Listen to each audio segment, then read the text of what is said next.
Check করে দিয়ে দেন। জি sir, ওই যে ওখানে লিখছেন যে AC non AC bus service, non AC আগে ছিল, এটা কেটে দিবেন, ওটাকে ঢেকে দেবেন কাগজ দিয়ে ঢেকে দেবেন। কথার কাজের সাথে মিল থাকতে হবে তো। না নন এসি আমাকে তো এখন নন এসি টিকিট দিতে হবে, আপনি লিখছেন। সেটি হচ্ছে যে এই রেটটা কি সকলের জন্য প্রযোজ্য না শুধু আপনার জন্য? মালিক সমিতির থেকে দেওয়া, মালিক সমিতি থেকে দেওয়া। এই যেহেতু ওনাদের জন্য প্রযোজ্য হবে, তাই না? হ্যাঁ, তা ঠিক আছে। দাদা বসে থাকুন, সমস্যা নেই।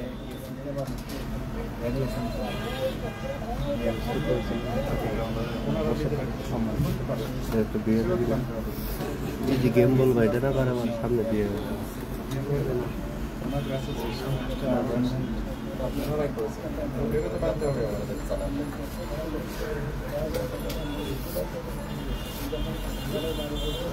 আপনাদের রিফান্ড পলিসি কি? মনে করেন আমি যেতে পারলাম না, তখন কিভাবে আপনার টাকা ফেরত দেন?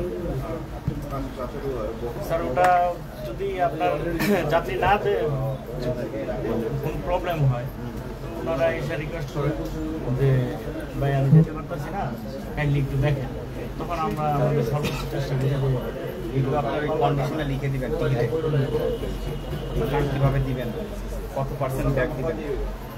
আর আপনাদের যদি গাড়ি নষ্ট হয়ে যায় তখন আপনার কাস্টমারকে জানাবেন সেটা? হ্যাঁ জানাই তো স্যার, অন্য একটা গাড়ির ব্যবস্থা আগে থেকে জানাবেন যে আমাদের গাড়ি যাচ্ছে না, বাট কোনো যাতে কনজিউমার রাইটস ভায়োলেশন না হয়, ঠিক আছে? ম্যাক্সিমামই এরকম ঝামেলা হয়, আজ আপনাদের যায় না ঠিক মতো, কাস্টমাররা এখানে এসে ফেরত যায়, ঠিক আছে? এই জিনিসটা যাতে না হয় একটু মাথায় রাখবেন। এই রেটটা তো সকল এটা স্লিপার বাস সকলের জন্য প্রযোজ্য, তাই না? ওনারা তো আর বেশি নিচ্ছে, ঘটনা কি? স্লিপার আর ওই যে স্যার সিট বেল্টের তফাৎ আছে, হুন্দাই গাড়ি একটু 400 বেশি থাকে। হোন্দাই গাড়ি তো আপনিও লিখছেন, হোন্দাই 2000 লিখেছেন, ওনার 2200 লিখেন।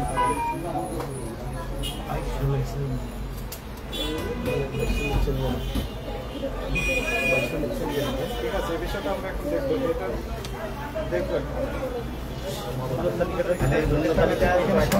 সামনে সামনে বড় করে লিখে দিচ্ছি। করে এখানে দিয়ে দিন। ঠিক আছে, দেখছেন বেশি লাগছে? না না আচ্ছা, নেন কি না নেন তার প্রমাণ কি করে পাবো আমি? আপনি তো হাতে লিখে দেন, বুঝেছি। হাতে না স্যার, আমাদের সিট প্ল্যানিং সিট প্ল্যানিং আছে, মানে অটো জেনারেটে ওখানে মানে এমআরপি বেশি কম বেশি না না না বের করবো দেখি। Immigration to Canada. We provide the best quality service and solution for Canada immigration.